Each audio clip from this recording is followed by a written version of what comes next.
Good morning everyone and welcome to Nav Bharati family. तो class 10th आपका जो फर्स्ट चैप्टर था अ लेटर टू गॉड, उसके अंदर क्या है, दो पोएम्स है, डस्ट ऑफ स्नो और फायर एंड आइस। तो आज हम उन पोएम्स के बारे में पढ़ेंगे। तो हमारी जो फर्स्ट पोएम है that is dust of snow, composed by Robert Frost. ठीक है ना। तो इस पोएम की जो थीम है वो एक्चुअली में ये है कि जो रॉबर्ट फ्रॉस्ट जो पोएट है हमारा, वो एक बहुत बुरे मूड में होता है। ठीक है, मतलब he actually had a very bad day और because of that he is in a depressed mood. तो क्या होता है, जब वो घर जा रहा होता है या कहीं जा रहा होता है तो रास्ते में से एक बहुत बड़ा पेड़ होता है। किस चीज का? एक हैमलॉक ट्री होता है। हैमलॉक ट्री एक पॉइजनस पेड़ है, एक जहरीला पेड़ है जिसके ऊपर व्हाइट छोटे छोटे फ्लावर्स होता है। तो वो जब वहां से निकलता है ना, तो उसके ऊपर थोड़ी सी स्नो गिरती है, थोड़ा सा उसके ऊपर स्नोफॉल होता है। स्नोफॉल किसकी वजह से होता है? कौवे की वजह से। तो वो एक्सपीरियंस लेके ना जो पोएट है बहुत ज्यादा खुश हो जाता है। ठीक है, थोड़ा हम इसके बारे में पढ़ते हैं। The way a crow shook down on me the dust of snow from a hemlock tree। जिस तरीके से कौवे ने मेरे ऊपर डस्ट ऑफ स्नो, बर्फ की थोड़ी सी डस्ट मेरे ऊपर जिस तरीके से गिराई फ्रॉम अ हेमलॉक ट्री, एक हेमलॉक ट्री से। मतलब क्या होता है कि जो पोएट है ना वो एक बहुत बुरे मूड में है और वो जब चल रहा होता है तो क्या होता है, जो कौवा होता है ना, जब वो अपने पंख फड़फड़ा रहा होता है ना तो बर्फ उसके ऊपर गिर जाती है। जो कौवा है और हेमलॉक ट्री के ऊपर जब बैठता है फड़फड़ा के, जब अपने पंख फड़फड़ाता है तो थोड़ी सी जो बर्फ होती है ना हेमलॉक ट्री से, वो उस पोएट के ऊपर गिर जाती है।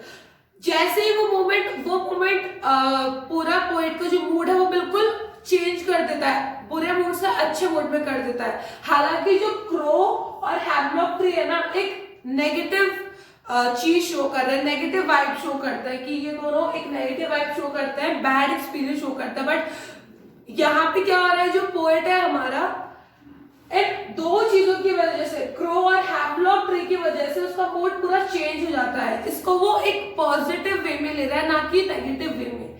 वो ये बोलता है कि मेरा चाहे कितना ही गंदा मूड क्यों ना हो, जब वो छोटी सी चीज होती है ना, जब उसके ऊपर थोड़ी सी स्नोफॉल गिरती है, डस्ट ऑफ स्नो जब उसके ऊपर गिरती है कौवे की वजह से, हेमलॉक ट्री की जो डस्ट ऑफ स्नो गिरती है, तो वो एक्सपीरियंस ना उसका पूरा मूड चेंज कर देता है।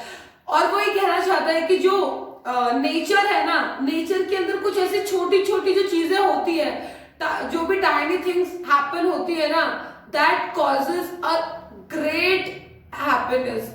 जो भी छोटी सी चीजें होती है वो बड़ी बड़ी खुशियां दे जाती है। Has given my heart a change of mood, as I told you, and saved some part of a day I had rued. Rude मतलब बर्बाद करना, बर्बाद।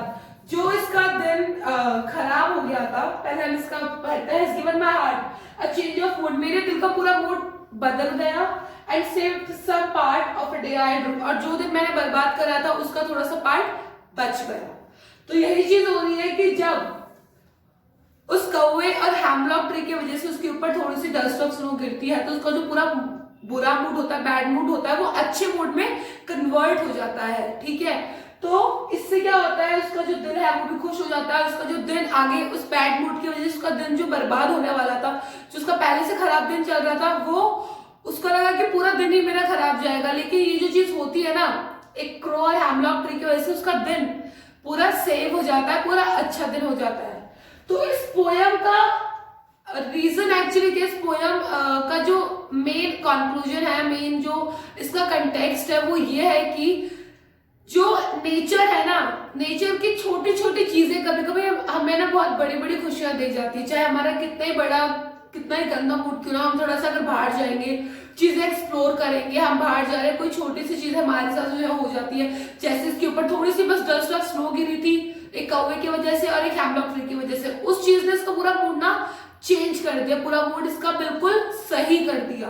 ठीक है, और फिर भी अगर हम किसी क्रो की बात करते हैं तो कौवा सुन के हमारे दिमाग में क्या आता है, एकदम नेगेटिव वाइब आती है कि यार तो कौवा है, बिल्कुल नेगेटिविटी। और हेमलॉक ट्री जहरीला पेड़ है, जहरीला पेड़ होने के बाद भी और कौवा होने के बाद भी पूरा जो पोएट है रॉबर्ट फ्रॉस्ट, इसका पूरा मूड ना अच्छे में चेंज हो जाता है। तो यही चीजें होती है कि जो भी हमारी नेगेटिविटी है वो पॉजिटिविटी में कब कन्वर्ट होगी, जब हम छोटी छोटी जगह से खुशियां ढूंढ लेंगे। तो छोटी छोटी चीजों में अगर हम खुशियां ढूंढेंगे तो हमारी जिंदगी ही सफल हो जाएगी।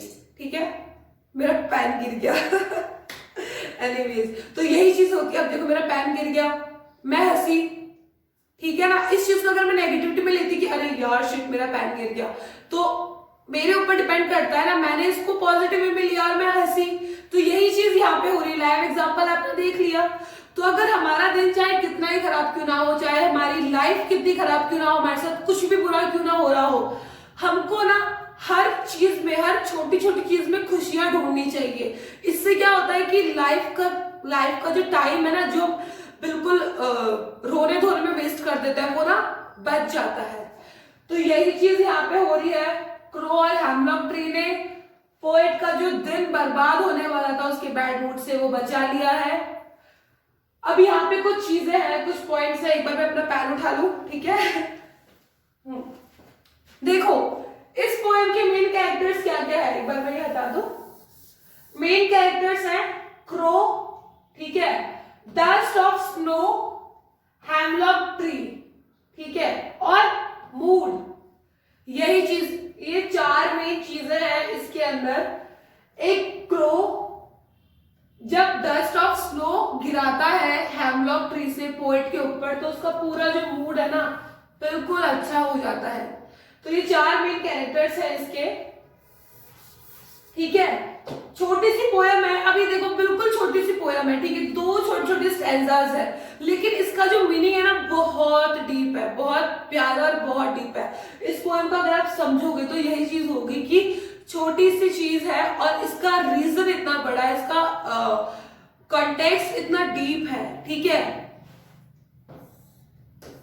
Hemlock tree, a poisonous plant with small white flowers. As I told you, hemlock tree जहरीला पेड़ होता है जिसके छोटे छोटे व्हाइट फूल होते हैं। जहरीला पेड़ होने के बाद भी इस हेमलॉक ट्री ने पोएट का पूरा मूड अच्छा कर दिया। रूइड मतलब हेल्ड इन रिग्रेट, पछतावे में पूरा दिन खराब करना, बर्बादी, is called रूइड।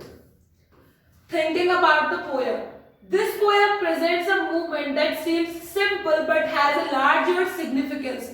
As I told you, ये पोएम बहुत छोटी सी है, बहुत इजी सी है, बहुत सिंपल सी है, लेकिन इसका जो सिग्निफिकेंस है ना बहुत बड़ा है, ठीक है। इसका जो मीनिंग है ना वो बहुत डीप है। Compare this other quotation from Robert Frost, always a larger significance, a little thing touches a larger thing. Robert Frost ने लाइन बोली है कि always a larger significance, a little thing touches a larger thing. जो छोटी चीजें होती है ना वो बड़ी चीजें छू जाती है। मतलब जो छोटी छोटी खुशियां, मतलब छोटी छोटी चीजें हमारी लाइफ में जो होती है, when some little things happen in our life ना, that gives a huge happiness. जैसे क्या होता है, अगर हम कहीं जा रहे हैं, ठीक है, और हमको कोई गरीब बच्चा अगर हमें दिख जाए, हमने उसको एक चॉकलेट क्यों ना दिला दी हो, और हमने उस गरीब बच्चे को सिर्फ एक चॉकलेट दे दी हो, तो उस चॉकलेट की वजह से जो उस बच्चे के मुंह पे स्माइल आएगी ना, वो स्माइल आपको इतना अच्छा फील कराएगी, आपका पूरा दिन अच्छा हो जाएगा, ठीक है। तो यही चीज होती है, छोटी छोटी मोमेंट्स के अंदर हमें बड़ी बड़ी खुशियां मिल जाती है। What is the dust of snow? What does the poet say has changed his mood? How has the poet's mood changed? Dust of snow क्या है? Dust of snow क्या है? Small particles होते हैं बर्फ के, उसको हम tiny particles जो बर्फ के होते हैं, that is called dust of snow. What does the poet say has changed his mood? Poet क्या कहता है कि poet का mood क्या किसने change कर दिया? उस क्रो और हेमलॉक ट्री की वजह से पोएट का मूड पूरा चेंज हो जाता है। जैसे जो कौवा है जब अपने पंख फड़फड़ाता है पेड़ के ऊपर बैठ के, तो उससे क्या होता है, थोड़ी सी डस्ट ऑफ स्नो पोएट के सर पे गिरती है, तो वो मोमेंट को वो फील करता है और उसका पूरा मूड जो खराब था ना वो एकदम अच्छा हो जाता है। How has the poet's mood changed? As I told you, उस मोमेंट की वजह से वो जो चीज हुई थी, that thing happened, because of that the poet mood has completely changed from bad to good. How does Frost present nature in this poem? जो फ्रॉस्ट है इस पोएम के अंदर नेचर को कैसे प्रेजेंट कर रहा है। ये जो पूरी पोएम है नेचर के ऊपर ही डिपेंडेंट है कि हम बाहर है, बर्फ गिर रही है, पेड़ है, पक्षी है, ये सारी चीजें किसको सिग्निफाई करती है, नेचर को। तो यही चीज हो रही है कि how does Frost present nature in this poem. तो इसी तरीके से फ्रॉस्ट ना अपनी पूरी पोएम में नेचर को ही रिप्रेजेंट कर रहा है कि जैसे उसका बैड मूड होता है, खराब मूड किस की वजह से अच्छा हो जाता है, नेचर की वजह से, नेचर की कुछ चीजों की वजह से। ठीक है, द फॉलोइंग क्वेश्चंस में help you to think of an answer. कुछ क्वेश्चंस हम देखते हैं। What are the birds that are usually named in poems? Do you think a crow is often mentioned in poems?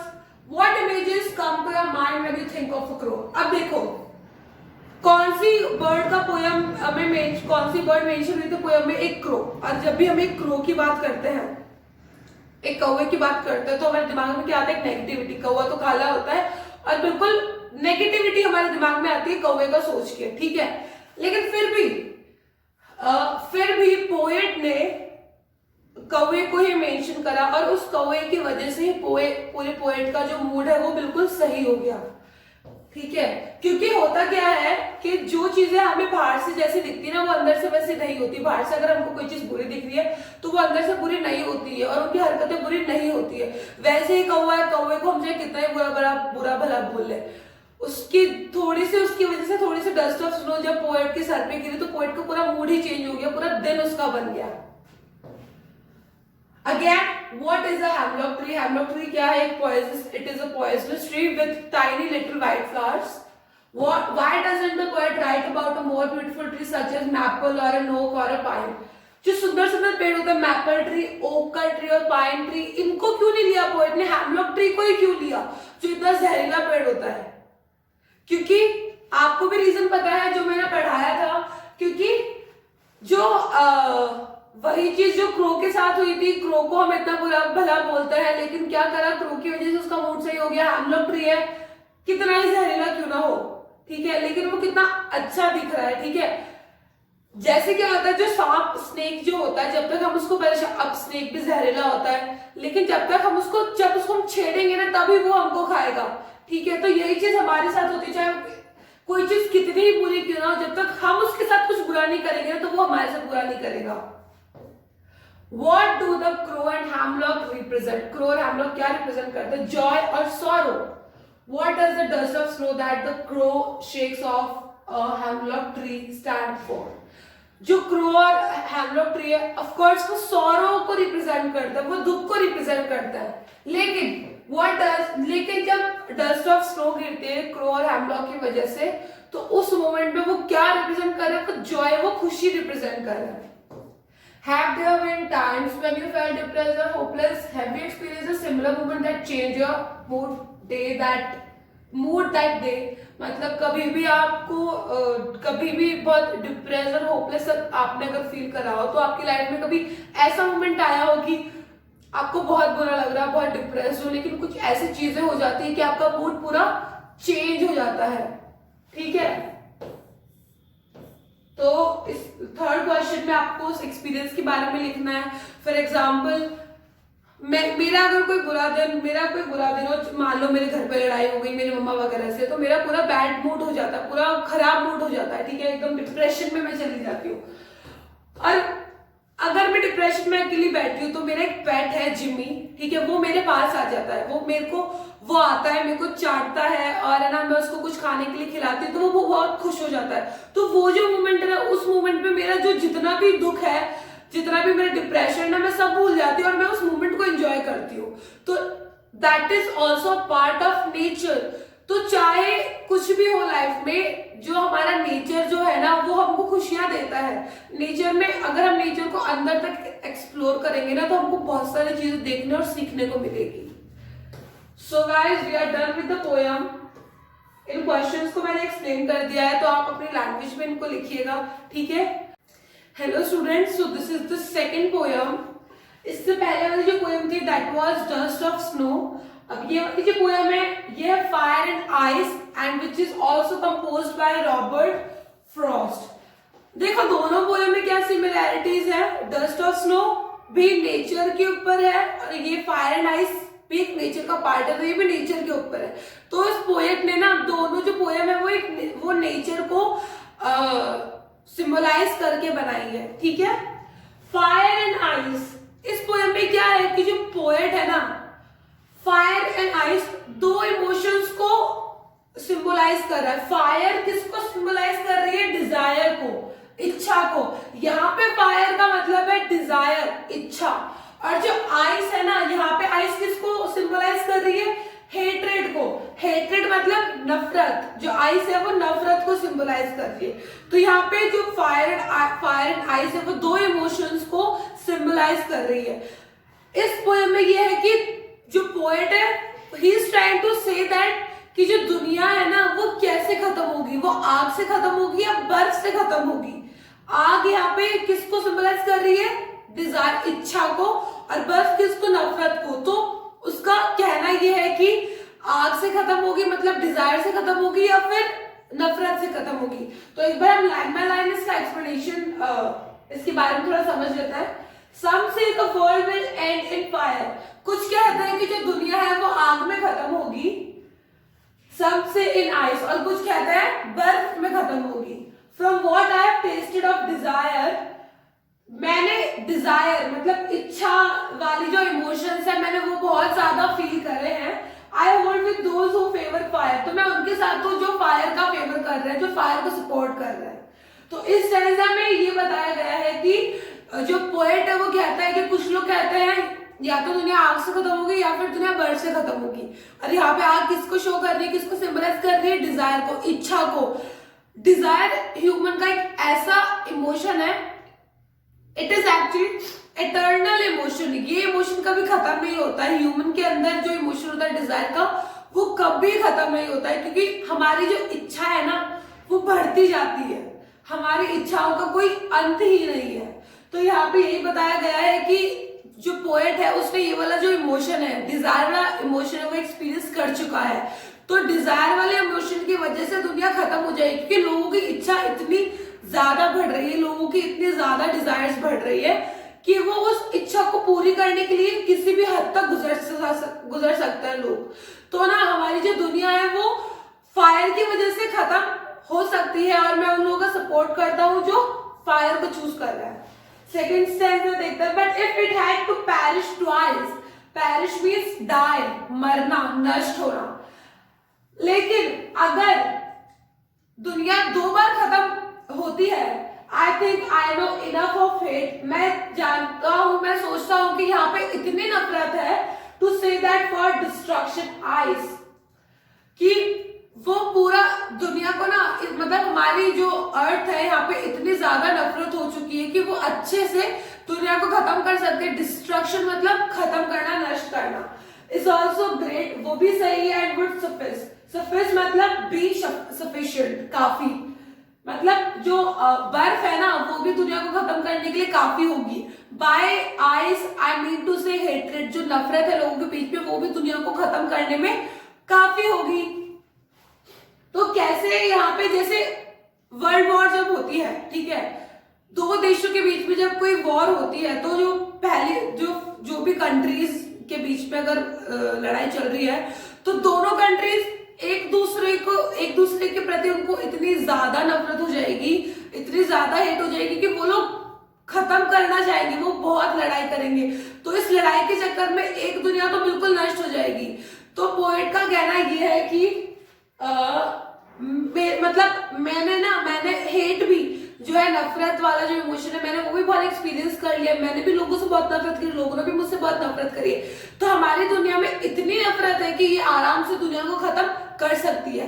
तो fire and ice ये हमारी poem है। इसके अंदर ये है कि फायर एंड आइस ना इमोशंस को शो कर रहा है। दो इमोशन है, डिजायर वाला और एक इमोशन है डिजायर वाला और एक इमोशन है हेट्रेड, नफरत वाला। तो लोगों की इच्छा, या तो लोगों की इच्छा दुनिया को खत्म कर देगी या लोगों की नफरत दुनिया को इतना खत्म कर देगी, ठीक है। नफरत में क्या होता है, इंसान कोल्ड हार्टेड हो जाता है।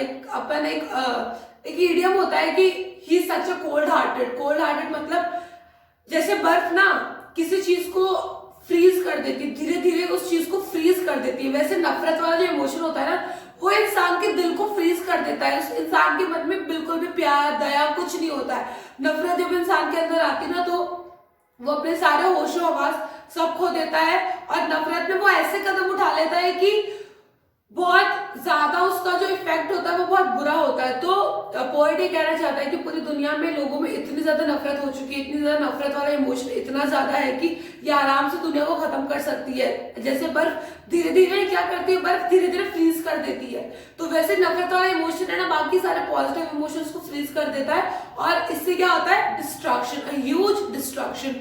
वैसे ही डिजायर जो होती है, हमारी जो इच्छाएं होती है, वो हमारे कंट्रोल में होती नहीं है। मान लो अगर कोई इंसान है, वो महीने के 10,000 कमा रहा है, तो वो उससे सेटिस्फाई नहीं, चाहे 10,000 में अच्छा खासा उसका घर चल रहा है, खर्चा पूरा चल रहा है, फिर भी वो सेटिस्फाई नहीं है, वो और ज्यादा पैसे कमाना चाहता है। अगर वो महीने के 1 लाख भी कमा रहा है ना, तो भी वो इंसान सेटिस्फाई नहीं होगा, क्योंकि उसको होगा कि हाँ मैं 1 लाख कमा रहा हूं तो मैं और पैसे कमा सकता हूँ। तो इस इच्छा की वजह से, इस डिजायर की वजह से वो लाइफ को एंजॉय करना, या मतलब सारी जो पॉजिटिव चीजें होती है वो सारी पॉजिटिव चीजें करना भूल जाता है। उसका एक एम क्या होता है, सिर्फ पैसे कमाना, और वो पैसे कमाने के लिए किसी भी हद तक जा सकता है। तो यही होता है, इंसान की इच्छाएं कभी खत्म नहीं होती, और जो नफरत है वो भी कभी खत्म नहीं होती, क्योंकि जो नफरत होती है वो इंसान को बहुत कठोर बना देती है, और जो इच्छाएं होती है वो इंसान को पागल बना देती है। तो ये जो 2 इमोशंस है, इन 2 इमोशंस की वजह से जो हमारी दुनिया है वो खत्म हो सकती है, फायर की वजह से और आइस की वजह से। ठीक है guys, so we are done with the poem. इसके हम क्वेश्चंस देखते हैं।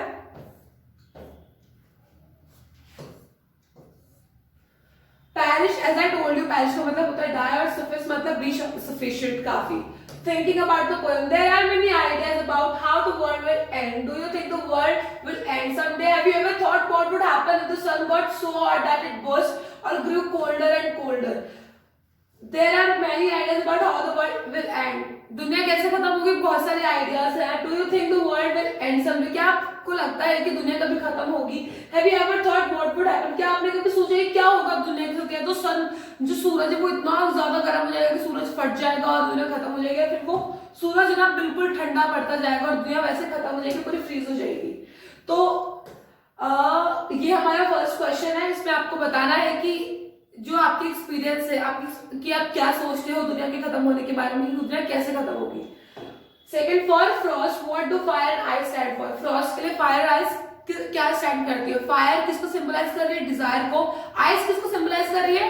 हेट्रेड को, नफरत को। Here are some ideas: greed, avarice, cruelty, lust. ये मतलब ये सारे symbols हैं, ठीक है। What is the rhyme scheme of the poem? How does it help in bringing out the contrasting ideas of the poem? ठीक है, तो यही है कि पोयम का कंटेक्स्ट क्या है, कि पोयम का जब पोयम पढ़ते हैं तो हमको क्या लगता है कि कवि जो पोएट है हमें क्या कहना चाहता है। ठीक है, तो this poem is not actually about fire and ice, it is actually about the human emotions, uncontrolled human emotions. There are 2 main emotions which can rarely be controlled, that is hatred and desire. These 2 emotions are hard to control and hard to get over. So these 2 emotions can lead to a huge destruction of the world as well as humans. Alright, so students, we are done with the poem Dust of Snow and Fire and Ice. All you have to do is write the stanza, write the explanation of the stanza, context of the stanza, ठीक है, और इसके questions भी आप कर लीजिएगा। Thank you so much for watching.